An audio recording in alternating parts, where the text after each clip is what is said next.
We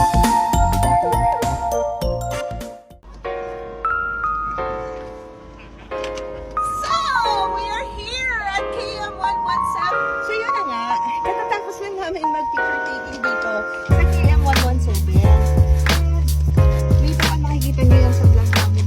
Ganda yung lugar na to. Kaya kung ako sa inyo, mag-visit ako. Hinihingal ako.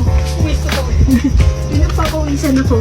By the way guys, I want to thank my pamangkin, Tanya, for taking videos. So that's her. So right now, andito kami sa kanilang cafe at mag-order kami. Hiningal ako, grabe guys. So ito yung mga snacks nila. Meron silang snacks, meron silang rice meal, meron silang pang... Grabe guys. Hindi ko matake yung ano dito. Yung paakit-akyat. See?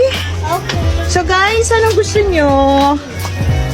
Come on na, Gerard! Bakit siya tinatawag na KM117? From Dumaguete to Basay kay 117 kilometers. Yung pala yun! Yung pala yun, guys. Kaya pala siya tinawag na KM117. Kaya pag kayo pumunta dito sa Basay at sasakay kayo ng series, sabihin nyo lang KM117. Alam na nila yun. Alright? Guys, ang ganda ng lugar nila. Sobrang ganda talaga. Medyo rocky lang siya, no? Pero you have to be very careful. May mga signs naman na nagpapaalala na you have to watch out your step and be careful, ganon. Tapos, along the way, guys, may mga signage sila doon. Rolling, okay. Rolling into the deep. Guys, we're done. We're leaving KM117 na. Just like this, oh. Yes. I am a child of God. Sige na, go ate. Kaya mo yan. Diba?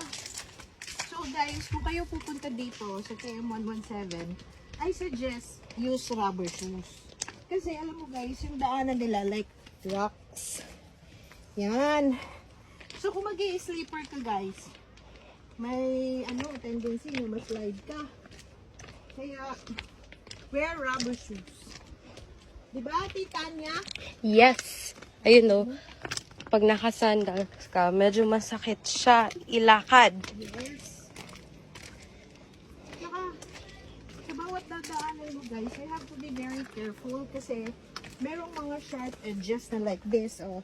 Baka maano yung legs nyo. Yeah. Kaya sa bawat dadaanan mo, meron kang makikitang ganito. Yun. Diba?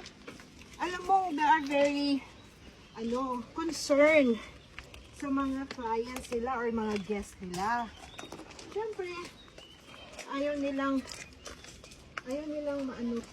ma-disgrasya or whatever. Tingnan mo, meron na naman.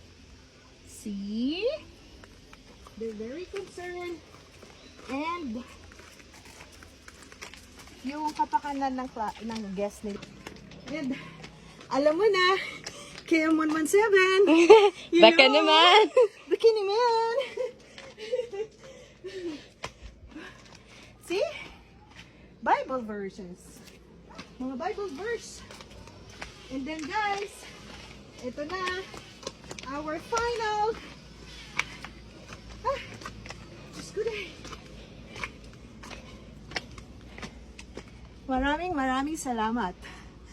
At kami nakarating dito sa KM117.